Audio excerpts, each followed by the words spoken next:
ఈరోజు నేను చెప్పేటువంటి లోయ, ఇది ఒక లోయ కాదు కానీ ఒక ఇమాజినేషన్. అంటే మనకి ఒక ఆలోచన రావాలి. లోయ, ఇన్ని లోయలు చూసాం కదా. లోయ అంటే ఇటు పక్క ఒక కొండ, ఇటు పక్క ఒక కొండ, మధ్యలో ఏముంటది? లోయ. దేవునికి స్తోత్రం చెప్పండి. హల్లెలూయా. మీకు అర్థం అవ్వాలి. ఇది ఒక పెద్ద కొండ, ఇది ఒక పెద్ద కొండ అనుకోండి. ఇది మీరు వెళ్ళే ఏమంటారు, మీరు వెళ్ళే కొండల కొండ అనుకోండి. ఇటు ఒక కొండ ఉంటుంది, ఇటు ఒక పోతారు, ఇలాంటి ఇంకా పోతారు, ఇటు కొండ ఉంటుంది కాదు, మరియమ్మ గారు ఉంటారు, ఇటు అటు కొండ ఉంటుంది. ఇటు కొండ అనుకోండి, ఇటు కొండ అనుకోండి, మధ్యలో లోయ. దేవుడు అంటే చాలా లోతైనటువంటి ప్రదేశం. చూడండి, మనకు తెలుసు ఆ లోయ. కీర్తన గ్రంథము 23వ అధ్యాయం, 23 అధ్యాయము 4వ వచనంలో, గాఢాంధకారపు లోయలో నేను సంచరించినను ఏ అపాయమునకు నేను భయపడను. అయితే ఇది పలానా యెరూషలేముకు ఉత్తర దిక్కు ఉన్నటువంటి లోయ అని కాదు, లేదంటే ఇది ఒక పలానా బెన్హినోము లోయ అని కాదు, లేదంటే ఇది మెగిద్దో లోయ అని కాదు. ఈ లోయ చూడడానికి కనబడేటువంటి లోయ కాదు, మన జీవితంలో ఎదురయ్యే లోయ. దేవునికి స్తోత్రం. హల్లెలూయా. దావీదు గొర్రెల కాపరి కాబట్టి దావీదు చాలా సార్లు గొర్రెలను మేపుకుంటూ లోయల ప్రాంతాల గుండా వెళ్ళాడు కాబట్టి, మేపుకుంటూ కొండల ప్రాంతాల్లోనికి, లోయల ప్రాంతాల్లోనికి వెళ్ళాడు కాబట్టి, అక్కడ ఉన్నటువంటి పరిస్థితులు ఎలా ఉంటాయో తనకు తెలుసు కాబట్టి, తనకు తాను ఒక గొర్రెగా పోల్చుకుంటూ చెబుతున్నాడు, గాఢాంధకారపు లోయలోనికి నేను వెళ్ళినా. ఈ లోయకి ఏమని పేరు పెడదాం మనం? గాఢాంధకారపు. చెప్పండి, ఏ లోయ? అందరూ చెప్పాలి. ఏ లోయ? గాఢాంధకారపు లోయ. చీకటి అంటే సాధారణమైంది, అంధకారము అంటే ఇంకొంచెం చీకటి. చీకటి అంటే కొంచెం కనపడదు, మన కళ్ళు కనపడదు. చీకటిలో మనం దీపం ఎక్కడుందో, పెన్ ఎక్కడుందో, పేపర్ ఎక్కడుందో చూసుకోగలం. అంధకారం అంటే ఇంకొంచెం చీకటిగా, ఇంకెక్కువ చీకటి ఉంటుంది. కొంచెం తమిళనాడులో దొరుకుతుంది మనకి ఐడియా. ఇక్కడ టీవీ ఉండొచ్చు, ఇక్కడ సెల్ ఫోన్ ఇక్కడ ఉండొచ్చు అని ఎత్తవచ్చు. కానీ ఇదేంటి? చీకటి కాదు, అంధకారం కాదు. ఏంటిది? గాఢాంధకారం. దేవునికి స్తోత్రం చెప్పండి. హల్లెలూయా. అంటే కటిక చీకటి అని అర్థం. అంటే ఒక విధంగా చెప్పాలి అంటే, గాఢాంధకారములో నువ్వు తవిళ్ళాడినా ఏ సమస్యకు పరిష్కారం దొరకదు.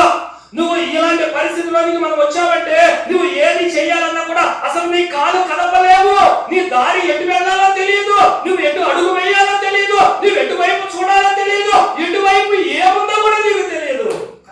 కన్ను పొడుచుకున్నా కూడా నీకు కనపడదు. దేవునికి స్తోత్రం. హల్లెలూయా. అంటే దావీదు జీవితంలో చాలా సార్లు ఇలాంటి పరిస్థితుల్లో గుండా వెళ్ళాడు. అంటే కన్ను కనబడనటువంటి పరిస్థితిలో, ఏమి చేయలేనటువంటి పరిస్థితిలో, ఒక సమస్యకు పరిష్కారం దొరకనటువంటి పరిస్థితిలోనికి చాలా సార్లు దావీదు వెళ్ళాడు. కాబట్టి మనకి జ్ఞాపకం చేస్తున్నాడు, గాఢాంధకారపు లోయలోనికి నేను వెళ్ళి సంచరించినా కూడా. దేవునికి స్తోత్రం. హల్లెలూయా. దేవుని బిడ్డలారా, మన జీవితంలో కూడా ఈ లోయ గుండా చాలా సార్లు మనం ప్రయాణం చేయవలసినటువంటి పరిస్థితులు వస్తాయి. దేవునికి స్తోత్రం చెప్పండి. హల్లెలూయా. ఎప్పుడు లోయ ఎప్పుడు వెలుగుగానే ఉండదు. ఖచ్చితంగా లోయలో గాఢాంధకారపు పరిస్థితులు వస్తాయి. అంటే అర్థం చేసుకోండి, లోయ అంటేనే కొంచెం మన పరిస్థితి దిగజారింది అని అర్థం. లోయ అంటేనే మన పరిస్థితులు మారిపోయినాయి అని అర్థం. లోయ అంటేనే మన ఆరోగ్య స్థితి బాగాలేదని అర్థం. లోయ పరిస్థితులు అంటేనే మన కుటుంబంలో పరిస్థితులు బాగాలేదని అర్థం. అలా వెలుగు ఉంటే లోయ అయినా సరే ఏదో ఒక పరిష్కారాన్ని ఎదుర్కోవచ్చు మనం. కానీ ఇది ఏ లోయ? గాఢాంధకారపు లోయ. ఏమి చేయడానికి అవకాశము లేదు. దేవుని బిడ్డలారా, మీ జీవితంలో చాలా సార్లు ఎలాంటి పరిస్థితి, ఒక సమస్యకు ఎలాంటి పరిష్కారము కనుగొనాలో కూడా తెలియదు. మనకంత కనపడతా ఉంటుంది మన కంటి ముందు సమస్య, కానీ మనం ఏమి కూడా కాలు ఎట్ట కూడా అంటే ఆ సమస్యకు మనం ఏమి పరిష్కారం కనుగొనలేనటువంటి పరిస్థితి. చూడండి, యోబు గ్రంథము 23వ అధ్యాయం 17వ వచనంలో, అంధకారము కమ్మియుండినను, గాఢాంధకారము నన్ను కమ్మి ఉండినను, నేను నాశనము చేయబడి ఉండలేదు. దేవునికి స్తోత్రం చెప్పండి. హల్లెలూయా. అంటే అంధకారము కమ్మి ఉండినను, గాఢాంధకారము కమ్మి ఉందంట. యోబు మనందరికీ తెలుసు. ఒకప్పుడు పిల్లలతో, పశువులతో, చక్కగా అందరు పని వాళ్ళతో, సమృద్ధితో బాగా కలిసి వెలుగుగా ఉన్నటువంటి జీవితము, ఒకప్పుడు కొండ మీద ఉన్నటువంటి జీవితము లాంటి జీవితము, సమృద్ధి కలిగినటువంటి జీవితము, దేనికి కూడా లోటు లేనటువంటి జీవితము, ఒకప్పుడు తన మాటకు విలువ ఉన్నటువంటి జీవితము, తన అందరూ కూడా లెక్క చేసేటువంటి వారి జీవితము, ఒకప్పుడు మంచి జీవితము. కానీ ఇప్పుడు అంటున్నాడు, ఇదిగో నా పరిస్థితి మారిపోయింది, నాకు వెలుగు లేకుండా పోయింది, ఇదిగో నేను అంతా కోల్పోయాను. అయితే నేను ఎలా వెళ్ళాను అంటే, ఇదిగో గాఢాంధకారములోనికి నేను వెళ్ళిపోయా. నాకు వచ్చినటువంటి సమస్యకు నేను ఎలా పరిష్కారం చేసుకోవాలో నాకు తెలియటం లేదు. దేవునికి స్తోత్రం, హల్లెలూయా. అంతే కదా, బిడ్డలను పోగొట్టుకున్నాడు. ఆ స్థితిలో బిడ్డలను పోగొట్టుకుని ఏం చెయ్యాలో కూడా యోబుకి అర్థము కాలేదు. పశువులు పోగొట్టుకున్నాడు, ఆస్తిని పోగొట్టుకున్నాడు, శరీరం అంతా కూడా అనారోగ్యంతో కురుపులతో నిండిపోయింది. అంటే ఎలా అయిపోయింది తన జీవితం? చీకటి కాదు, అంధకారం కాదు, ఎలా అయిపోయింది? గాఢాంధకారం అయిపోయింది. మనకు కూడా అవుతుంది, కొన్నిసార్లు అవుతుంది. యోబుకే తప్పలా. యోబు యథార్థవంతుడు, నీతిమంతుడు, దేవుని యందు అత్యంత భయభక్తులు కలిగినటువంటి వాడు. ఊరు దేశంలో అలాంటి వాడు ఇంకొకడు లేడు. ఆయనకే తప్పలా. మనకు కూడా వస్తాయి. ఎలాంటివి వస్తాయి? గాఢాంధకారపు లోయ. కళ్ళు మూసుకుంటే ఎలా చీకటి ఉంటుందో, గాఢాంధకారంలో కళ్ళు తెరిచినా కూడా అలానే ఉంటుంది. మీకేమి కూడా కనపడదు. ఒక విషయం చెప్పాలంటే దేవుడు బిడ్డలారా, కొన్ని సమస్యలు ఎలాంటి నిర్ణయం తీసుకోవాలి, ఈ సమస్యలో ఎటువైపు అడుగు వేయాలో కూడా మనకి తెలియనటువంటి పరిస్థితులు మనకి వస్తాయి. అయితే ఒక ఆదరణకరమైనటువంటి మాట ఏంటంటే, అక్కడ దావీదు అంటున్నటువంటి మాట, ఇక్కడ యోబు అంటున్నటువంటి మాట. ముందు దావీదు అన్నటువంటి మాట చదవండి. గాఢాంధకారపు లోయలో నేను సంచరించిన ఏ అపాయమునకు నేను భయపడను. ఎందుకని? నీ దండము, నీ దుడ్డు కర్ర నన్ను ఆదరిస్తాయి. దేవునికి స్తోత్రం చెప్దాం, హల్లెలూయా. రెండు చేతులు ఎత్తి హల్లెలూయా. నేనేం భయపడను, నా కళ్ళు కనపడలేదు, ఈ చీకట్లో నేనేం చేస్తున్నా నాకు అర్థం కావడం లేదు, నేనేం నిర్ణయం తీసుకోవాలో నాకు అర్థం కావడం లేదు ప్రభువా, నా కళ్ళు పడుచుకున్నానో నాకు ఏం అర్థం కావడం లేదు, ఈ పరిస్థితిలో ఉంటే ఎలా బయటపడాలో నాకు అర్థం కావడం లేదు, నేను చీకటిలోకి, కటిక చీకటిలోకి, గాఢాంధకారంలోకి వచ్చేసాను, నా పరిస్థితులన్నీ మారిపోయినాయి ప్రభువా, నేనేం చేయాలో నాకు అర్థం కావడం లేదు. అయితే నాకు కూడా తెలుస్తుంది, నేను ఏ అపాయములకు కూడా నేను నీ దండము, నీ దుడ్డు కర్ర నాకు ఎలా ఉన్నాయి. దేవునికి స్తోత్రం, హల్లెలూయా. యోబు మాట చదవండి. యోబు అన్నమాట చివరి మాట, అంధకారము కమ్మి ఉన్నాయి, ఆ గాఢాంధకారం నన్ను కమ్మి ఉన్నా కూడా నేను నాశనము చేయబడి ఉండలేదు. ఏమంటున్నాడు? నేను కూడా అంధకారంలోనికి వెళ్ళా, నా పరిస్థితులు మారిపోయినాయి. ఒకప్పుడు వెలిగే, ఒకప్పుడు మంచిగా ఉంది, ఒకప్పుడు సమృద్ధి, కానీ ఇప్పుడు మారిపోయినాయి. కానీ గాఢాంధకారంలో కమ్మి ఉన్నా దేవుడు నాకు తోడుగా ఉండబట్టి నేను నాశనము కాలేదు. అమ్మొక్కటే గుర్తుపెట్టుకోవాలి, అంధకారంలోనికి మనం వెళ్ళినా కాపరి అయినటువంటి యేసయ్య మనకు తోడుగా ఉన్నాడు. హల్లెలూయా. ఆయన దండము, ఆయన దుడ్డు కర్ర మనకి తోడు. అంటే మన మీదకి ఎవ్వరూ రాకుండా ఆయన కాపుదలను మనకి ఇస్తాడు. దేవునికి స్తోత్రం, హల్లెలూయా. కీర్తనలు 84. ఇది కూడా ఒక ఇమాజినేషన్ లోయ. 84వ కీర్తన 6వ వచనం. వారు బాకా లోయలో పడి వెళ్ళుచు దానిని జలమయంగా చేస్తున్నారు. బైబిల్లో ఎక్కడ కూడా ఈ బాకా లోయ అనేది ఎక్కడుందో తెలియదు. కానీ బాకా అంటే అర్థం ఏంటంటే, బాకా లోయ అంటే అర్థం ఏంటంటే కన్నీటి లోయ. ఏ లోయ? సాధారణంగా బాకా అంటే బాకా పోదండి అంటే అర్థం ఏంటి అంటే ధ్వని, అంటే సంతోషానికి సాదృశ్యమే. బాకా పోదండి, పూర పోదండి అంటే కొంచెం గంభీరంగా సంతోషకరమైన పరిస్థితి.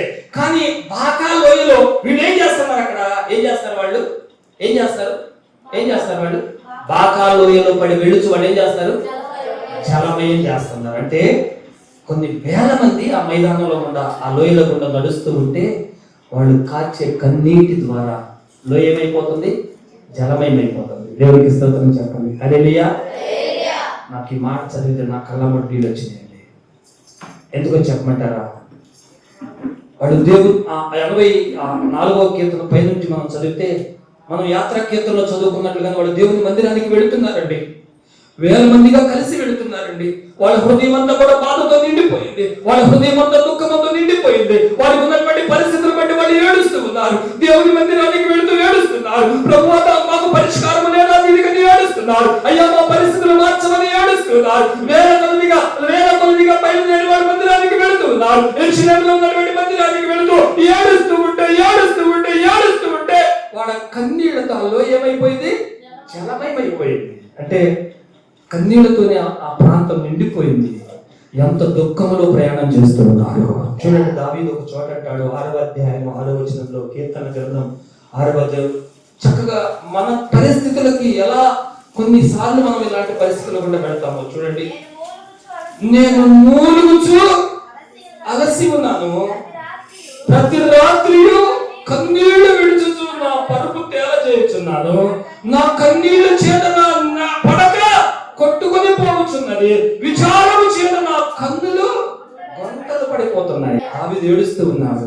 అయ్యా నాకున్నటువంటి పరిస్థితిని బట్టి, నేనున్నటువంటి ఈ స్థితిని బట్టి అయ్యా నా కన్నులు క్షీణించిపోతున్నాయి. రాత్రంతా విచారమే, రాత్రంతా దుఃఖమే, తెల్లారితే దుఃఖమే. అయ్యా నేను కన్నీళ్లు కారుస్తున్నాను. అయ్యా నా కన్నీళ్లతో నా పరుపు తేలిపోయినట్టు కనిపిస్తుంది. అయ్యా నేను ఏడుస్తూనే ఉన్నానయ్యా. లేదా మన జీవితంలో ఇలాంటి పరిస్థితి లేదా? మందిరానికి వస్తూ కూడా ఏడ్చుకుంటూ వచ్చేవాడు లేరా? ఇశ్రాయేలీయులు ఆ లోయలో పడి వెళుతూ ఏడుస్తూ ఉన్నారు. అయ్యో అయ్యో మా స్థితి మారుతుందా లేదా? అయ్యో మా కుటుంబ స్థితులు మారుతాయా లేదా? అయ్యో అయ్యో అయ్యో అని ఏడుస్తూ వెళుతున్నారండి. లోయలో గుండా పడి వాడి కన్నీళ్లు చేత ఆ లోయే జలమయం అయిపోయింది. ఏ లోయ? ఈ లోయ బాకా లోయ, మరొక పేరు కన్నీటి లోయ. కిందే ఆ 84వ వచనం 6వ వచనంలోనే కిందే ఒక ఆదరణకరమైనటువంటి మాట. మరొకసారి మొత్తం చదవండి. వారు బాకా లోయలో పడి వెళుచున్నారు, దానిని జలమయం అని ఏడుస్తూ ఉంటే అదంతా తడితడి అయిపోయిందంట. ఆ లోయ అంతా తొలకరి వాన దానిని దీవెనలతో కప్పు. ఈ మాటకు అర్థం తెలుసా? వాళ్ళు ఏడుస్తూ ఉంటే లోయ దేని ద్వారా తడుస్తూ ఉంది? దేని ద్వారా తడుస్తూ ఉంది? చెప్పాలి. దేని ద్వారా తడుస్తూ ఉంది? కానీ దేవుడు అంట వర్షాన్ని రప్పించి వాళ్ళ కన్నీటిని తీసివేసి దీవెనలతో వాళ్ళని నింపుతున్నాడు. వాళ్ళ కన్నీళ్లతో లోయ తడిస్తే మీ కన్నీళ్లతో కాదు, నా దీవెనలతో నింపుతానని వర్షాన్ని వాళ్ళ మీద కురిపించాడంట. వాళ్ళు ఎంత ఆదరణ పొందారో బాకా లోయలో, వాళ్ళు ఎంత సంతోషపడ్డారో బాకా లోయలో, వాళ్ళు ఎంత ఆనందపడ్డారో బాకా లోయలో, వాళ్ళు ఎంత సంతోషముగా వాళ్ళు ఏడుస్తూ ఉన్నటువంటి వారు, వాళ్ళు దుఃఖంతో ఉన్నటువంటి వారు ఆ వర్షపు తొలికరి వర్షాన్ని చూసి ఎంత సంతోషపడ్డారు. దేవుడు మన పక్షాన ఉన్నాడు. చాలాసార్లు మీకు గుర్తు చేసే కన్నీటి ప్రాంతంలో నేను మీకు చాలాసార్లు గుర్తు చేశాను.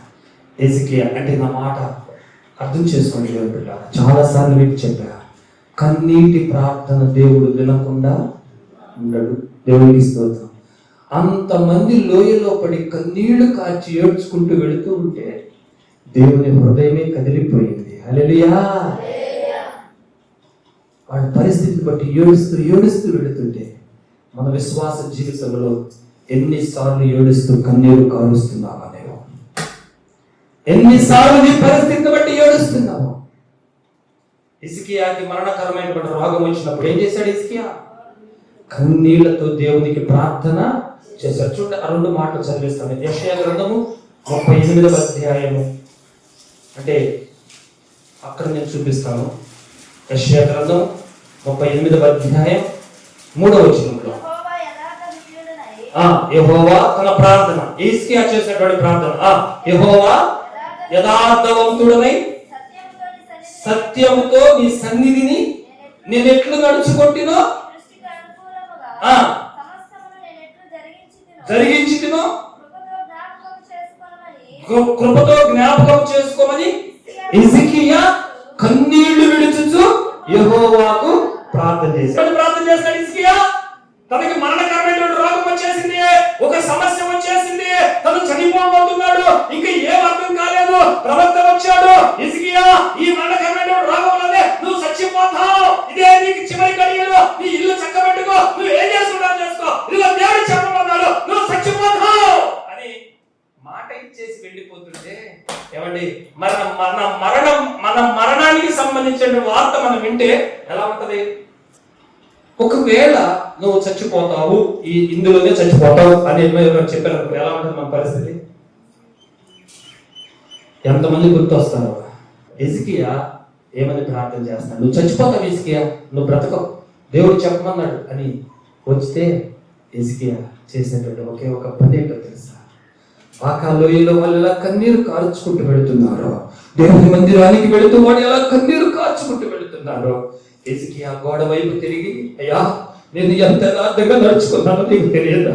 అయ్యా నేను ఎంత యథార్థంగా నడుచుకున్నానో నీకు తెలియదా? నేను ఏదైనా తప్పు చేసాడు, నన్ను క్షమించాలి, కానీ ఇంత శిక్ష నాకు వేస్తావా, నా ప్రాణాన్ని తీసుకుంటావా అని కన్నీళ్లు కాచి దేవుని దగ్గర ప్రార్థన చేస్తేనండి, చూడండి 5వ వచనంలో నీవు తిరిగి హిజ్కియా వద్దకు పోయి అతనితో ఇట్లను, నీ పితరులైన దావీదునకు దేవుడైన యెహోవా నీకు సెలవిచ్చినదేమనగా, నీ కన్నీళ్లు నేను చూశాను హిజ్కియా, నీవు కన్నీరు కార్చుట నేను చూశాను, నీ కన్నీళ్లు విడిచడం నేను చూచితిని, నీ ప్రార్థన నేను అంగీకరించాను. నువ్వు చనిపోవు హిజ్కియా, నీకు 15 సంవత్సరాల ఆయుష్ ఇస్తున్నా. దేవునికి స్తోత్రం, హల్లెలూయా. బహుశా ఈ రోజు కన్నీటి లోయకుండా నీవు ప్రయాణం చేస్తున్నావేమో, బాకా లోయలో పడి ఏడుస్తున్నావేమో, నీ స్థితిని బట్టి ఏడుస్తున్నావేమో, నీ పరిస్థితిని బట్టి ఏడుస్తున్నావేమో, నీ ఆరోగ్యాన్ని బట్టి ఏడుస్తున్నావేమో, నీ బిడ్డల బట్టి నీవు ఏడుస్తున్నావేమో. ఒక్కసారి దేవుని దగ్గర కన్నీరు కాచి ప్రభువుని అడుగు, నీ కన్నీటిని ఆయన తుడిచేస్తాడు. దేవునికి స్తోత్రం, హల్లెలూయా, హల్లెలూయా. ఇంకొక వ్యక్తిని నేను జ్ఞాపకం చేస్తాను. సమూయేలు గ్రంథం మొదటి గ్రంథం 10వ వచనం, బహు దుఃఖాక్రాంతురాలై వచ్చి యెహోవా సన్నిధిని ప్రార్థన చేయుచు బహుగా ఏడ్చుచు. దేవునికి స్తోత్రం చెప్పండి, హల్లెలూయా. ఏం చేస్తున్నా హన్నా ఇక్కడ? బహుగా ఏడుస్తుంది. అయ్యా నన్ను అందరూ కొట్టుకుంటున్నారు, నన్ను అందరూ హెచ్చరించుకుంటున్నారు, నేను ఎదురొస్తుంది తొలగిపోతున్నారు, ఇది పిల్లలు కదలేదుక, ఇది కొట్టురాలే అంటున్నారు, అయ్యా నన్ను అందరూ నిందిస్తున్నారు, నా మీదకి అవమానం వచ్చింది అయ్యా, నన్ను ఎవరు పట్టించుకోవట్లేదు, నన్ను ఎవరు లెక్క చేయడం లేదు, నన్ను ఎవరికి కూడా ఇష్టం లేదయ్యా. ఏడుస్తుంది అన్న ఏడుస్తుంది, దేవుని మందిరంలో పడి ఏడుస్తుంది, తనకున్నటువంటి కష్టాన్ని దేవునితో చెప్పుకుంటుంది, తనకున్నటువంటి అవమానాలన్నింటి గుర్తు చేసుకుని దేవునికి చెప్పుకుంటుంది. చూడండి 17వ వచనం, అంతటా ఏలి నీవు క్షేమముగా వెళ్ళను, ఇశ్రాయేలు దేవునితో నీవు చేసుకొని మనవి ఆయన దయచేయుగా. కన్నీళ్లు ఏడుస్తూ ప్రార్థన చేస్తే దేవుడు హన్నా ప్రార్థనను విన్నాడు. ఒక విధంగా చెప్పాలంటే హన్నాకు ఇదొక బాకా లోయ, ఒక విధంగా చెప్పాలంటే దావీదుకి ఇదొక బాకా లోయ, హిజ్కియాకి చెప్పాలంటే ఒక విధంగా ఇది ఒక బాకా లోయ. మన జీవితంలో చాలా సార్లు ఈ బాకా లోయలో ఏడుస్తూ కీర్తనలో ఉంది, నా కన్నీళ్లు నాకు అన్నపానము.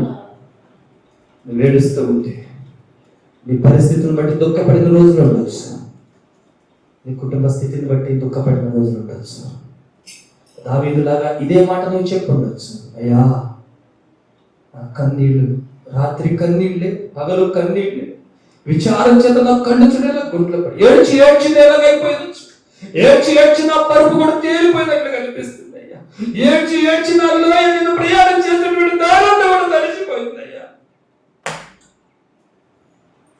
లేదా మన జీవితంలో నువ్వు ఏడుస్తూ ఉంటే కన్నీళ్లతో విత్తువాడు సంతోష కానుకలతో ఏం చేస్తాడు? పంటకు వస్తాడు. దేవునికి స్తోత్రం చెప్పండి, హల్లెలూయా. ఇదే లోయ బాకా, ఇదే లోయ కన్నీటి లోయ. నేను చెప్పేది ఒకటే, ఇది ఇమాజినేషన్. అంటే మన జీవితంలో ఒక లోయ ఊహకు రావాలి, ఆ లోయలో ఎలాంటి వెలుగు లేదు, చీకటిమయమైపోయినటువంటి పరిస్థితి నీ జీవితంలో చూసి ఉంటావు. కానీ నీకు గుర్తుకు రావాలి, యెహోవా నా కాపరి, నాకు లేమి కలగదు. ఆయన నా వెనకున్నాడు, ఆయన నాతో ఉన్నాడు, ఆయన దండము ఆయన దుడ్డుగా నన్ను ఆదరిస్తాయి, ఆయన నన్ను విడిచిపెట్టలేదు. అది ధైర్యం నీకున్నాడు. నేను ఏడుస్తున్నా, బాకాలోయలో పడి వెళుతున్నా, మందిరానికి వెళుతున్నా ఏడుపు వస్తుంది, ప్రయాణమై వెళుతున్నా ఏడుపు వస్తుంది, ఎక్కడికి వెళ్ళినా ఏడుస్తున్నా. ఎన్నోసార్లు ఏడ్చుంటావు, ఎన్నోసార్లు కన్నీరు పెట్టుకుని ఉంటావు, ఎవరికి చెప్పుకోలేకుండా నీలో నీవే కుమిలిపోయి ఉంటావు. ఎన్నోసార్లు మందిరంలో పడి ఏడ్చుంటావు అన్నలాగా, ఎన్నోసార్లు నీ గదిలో పడి ఏడ్చుంటావు దావీదులాగా, ఎన్నోసార్లు గోడ వైపు తిరిగి ఏడ్చుంటావు హిజ్కియాలాగా. కానీ ఒక ఆదరణకరమైనటువంటి మాట, తొలకరి మాటతో దేవుడు నిన్ను దీవించబోతాడు. నీవు మనవి చేసుకున్న దాన్ని దేవుడు నీకు దయచేయును గాక. దేవుని బిడ్డలారా, దేవుని బిడ్డలారా, గాఢాంధకారపు లోయలో ప్రయాణం చేసిన, కన్నీటి లోయలో ప్రయాణం చేసిన మన దేవుడు మన పక్షాన ఉన్నాడు. ఆయన మన పక్షంలో ఉండగా మనకు విరోధి ఎవడు లేడు. పరమగీతము గ్రంథము 2వ అధ్యాయం 1వ వచనం. నేను షారోను పొలములో పూయు పుష్పము వంటి దానను, లోయలలో పుట్టు పద్మము వంటి దానను, పలు రక్కసి చెట్లలో వల్లి పద్మము కనబడినట్లు స్త్రీలలో నా ప్రియురాలు కనబడుచున్నది. మొదటి మాట, నేను షారోను పొలములో పూయు పుష్పము వంటి దానను, లోయలో పుట్టు పద్మము వంటి దానను. షూలమితి మాట్లాడుతుంది. అయితే తను చెప్తున్నటువంటి మాట ఏంటంటే, తనకు తాను ఒక పుష్పముగా, ఒక పువ్వుగా తనకు తాను సంబోధించుకుంటూ ఎక్కడ పుట్టినటువంటి పుష్పంగా చెబుతుంది అంటే, ఎక్కడ పుట్టింది? షారోను పొలము, దాని పక్కనే ఉన్నటువంటి లోయ. దేవునికి స్తోత్రం, హల్లెలూయా. అంటే షారోను పొలములో పూసినటువంటి, ఆ లోయలో పూసినటువంటి పుష్పాన్ని నేను అంటే అర్థం ఏంటంటే, నేను కొన్ని సందర్భాల్లో ఈ లోయలో గాఢాంధకారం వచ్చింది, ఈ లోయలో కన్నీటి పరిస్థితులు వచ్చాయి. ఈ బలు రక్కసి చెట్ల కింద మనం చదివితే, బలు రక్కసి చెట్లలో పుట్టినటువంటి వళ్ళీ పద్మము లాంటి దాన్ని. అంటే నాకు కూడా చాలా శ్రమలు కలిగాయి, నాకు కూడా ఇబ్బందులు కలిగాయి, నేను కూడా కన్నీరు పెట్టినటువంటి పరిస్థితులు వచ్చాయి. కానీ ఈ లోయలో నేను, నా దేవుడు నాకు తోడుగా ఉన్నాడు కాబట్టి ఈ షారోను లోయలో ఒక ఫలవంతమైనటువంటి పుష్పంగా నేను ఎదిగా. దేవునికి స్తోత్రం, హల్లెలూయా. దేవుని బిడ్డలారా, గాఢాంధకారపు లోయ గుండా నీవు ప్రయాణం చేస్తూ వస్తున్నా, కన్నీటి లోయ గుండా నీవు ప్రయాణం చేస్తూ వస్తున్నా, చివరకు నిన్ను షారోను లోయలో పుట్టే వల్లి పుష్పంలాగా దేవుడు చేయబోతున్నా అంటుంది. నేను కూడా చాలాసార్లు ఏడ్చా. బలు రక్కసి చెట్లు అంటే అర్థం తెలుసా? నా చుట్టూ నన్ను ఎదగనివ్వకుండా, అడగద్రొక్కాలి అనేటువంటి పరిస్థితులు కూడా నేను పెరిగాను. అనువైనటువంటి పరిస్థితులు లేవు నాకు, నా సంఘంలో నాకు అనువైనటువంటి పరిస్థితులు లేవు, నా కుటుంబంలో నాకు అనువైనటువంటి పరిస్థితులు లేవు. నేను ఎదిగితే, నేను పడితే పడినటువంటి పరిస్థితుల్లో పడితే, అందులో బలు రక్కసి చెట్లు నన్ను అడగద్రొక్కాలని చూశాయి, నన్ను పనికి రానివ్వలేదు, నన్ను ఎగతాళి చేశాయి. అయినా కూడా వాటిని తన్నుకుంటూ బయటకు వచ్చా. దేవునికి స్తోత్రం, హల్లెలూయా. అయినా కూడా ఎగతాళిని తన్నుకుంటూ బయటికి వచ్చావు, ఆటంకాలను తన్నుకుంటూ బయటికి వచ్చా. నేను ఇప్పుడు షారోను పొలములో పూయు పుష్పము వంటి దానం. ఇంకా నాకు తిరుగులేదు, నా దేవుడు నాతో ఉన్నాడు. ఈ రోజు నా జీవితం సౌఖ్యంగా ఉంది, ఈ రోజు నా జీవితం ఆనందకరంగా ఉంది. ఆ పరిస్థితులు దాటేసా. బలు రక్కసి చెట్లు ఇప్పుడు లేవు, ఆ ఆటంకాలు కలిగించే ఇప్పుడు లేవు, నన్ను త్రొక్కాలి, అనగద్రొక్కాలి చూసినటువంటి పరిస్థితులు ఇప్పుడు లేవు. సొలొమోను వస్తాడు, ఒక రోజు చూస్తాడు, ఈ వనమంతా చూస్తాడు, నా దగ్గరికి కూడా వస్తాడు, నన్ను కూడా పట్టుకుంటాడు, తన స్పర్శ కూడా నన్ను కూడా తాకుతుంది. ఇంతకు ముందు ఆ పరిస్థితులు వేరు, ఇప్పుడు నేను ఎదిగిపోయా. ఇప్పుడు నేను షారోను, ఫలవంతమైనటువంటి షారోను పొలంలో, ఆ లోయలో పుట్టినటువంటి పుష్పాన్ని ఇప్పుడు నేను ఎదిగిపోయాను. దేవునికి స్తోత్రం, హల్లెలూయా. నేను మొదట మీకు చెప్పాను, లోయలు ముగించబడుతున్నాయి, మీ జీవితంలో లోయలు ముగించబడబోతున్నాయి. దేవునికి స్తోత్రం చెప్పండి, హల్లెలూయా. ప్రతి లోయ ఒక గుణపాఠాన్ని మనకు నేర్పిస్తుంది, ప్రతి లోయ ఒక పరిస్థితిని మనకు వివరిస్తుంది. ఏ లోయలోనైనా మనం చేయవలసింది దేవుని మీద ఆధారపడటమే, దేవుని వైపు తిరిగి కన్నీరు కార్చడమే. దేవుని బిడ్డలారా, ఈ ప్రతి లోయ మనకి చాలా దగ్గరగా ఉన్నట్టు లోయ అనిపిస్తుంది. ఇదిగో ఈ పలానా లోయ నిజమే, ఈ బెరాకా లోయలో నేను సంచారం చేసినట్టు అనిపిస్తుంది. ఇదిగో ఎలాంటి పరిస్థితులు, ఇదిగో ఈ లోయ ఇదిగో మిగిలిన లోయ కూడా నేను ప్రయాణం చేశా, ఇదిగో గెరారు లోయలో కూడా నేను ప్రయాణం చేశా అనిపిస్తుంది కదా. ఈరోజు అనిపిస్తుంది నీకు, నిజమే, నేను గాఢాంధకారపు లోయలో సంచారం చేస్తున్నా, ఇదిగో నేను కన్నీటి లోయలో సంచారం చేస్తున్నా, కానీ దేవుడు నన్ను షారోను పొలంలో పోయి పుష్పములాగా చేయబోతున్నాడు. దేవునికి స్తోత్రం, హల్లెలూయా. దేవుడు మన జీవితాలను ఫలవంతముగా చేయుగాక. బలురక్కసి చెట్లు అణిగిపోయేటట్లుగా అందులో నుంచి మనం పైకి ఎదిగే కృపను దేవుడు మనకు దయచేయుగాక. మన కన్నీటిని కూడా దేవుడు చూచును గాక. మన కన్నీటిని చూసి దేవుడు మన మీద కూడా వర్షపు దీవెనల వర్షాన్ని, తొలకరి వర్షాన్ని కురిపించును గాక. ఒకటే గుర్తుపెట్టుకోండి, నేను ముగించేస్తాను. ఒకవేళ గాఢాంధకారపు లోయ గుండా నువ్వు అలా ప్రయాణం చేస్తున్నా, నీకేం అర్థం కావట్లేదు, ఉన్న పరిస్థితులకి ఏం చేయాలో, ఏం నిర్ణయం తీసుకోవాలి, ఒకటే గుర్తుపెట్టుకో, నీ వెనక నీ కాపాడినటువంటి దేవుడు ఉన్నాడు. ఆయన చేతిలో దండం ఉంది, దుడ్డు కర్ర ఉంది, నీకు ఏ అపాయము కూడా కలగదు. నెంబర్ 2, కన్నీటి లోయలో కూడా నువ్వు ప్రయాణం చేస్తున్నావా, ఏడుస్తున్నావా? నీ అన్నపానములే నీ కన్నీళ్ళే నీకు అన్నపానములు అయిపోయింది. ఎవరికి చెప్పుకోలేక ఏడుస్తున్నావా, దుఃఖపడుతున్నావా, రాత్రనక పగలనక ఏడుస్తున్నావా? నీ పరుపు తేలపోతుందా? నువ్వు నడుస్తుంటే ఆ దారి కూడా కన్నీళ్లతో నిండిపోతుందా? తొలకరి వర్షముతో దేవుడు నిన్ను దీవించబోతున్నాడు. చివరికి నీవే లేచి ఇక్కడి నుంచి సాక్ష్యం చెప్పబోతున్నా, నేను షారోను పొలంలో పుట్టినటువంటి పుష్పాన్ని. దేవునికి స్తోత్రం, హల్లెలూయా. అట్టి కృప దేవుడు మనకి దయచేయను కాక. అట్టి కృప దేవుడు మనందరికీ దయచేయను కాక. ప్రతి కన్నీటిని ఆయన తుడుచును గాక. ప్రతి గాఢాంధకారాన్ని వెలుగుమయముగా ఆయన చేయును గాక. దేవుని కొన్ని మాటలు ఆశీర్వదించును గాక.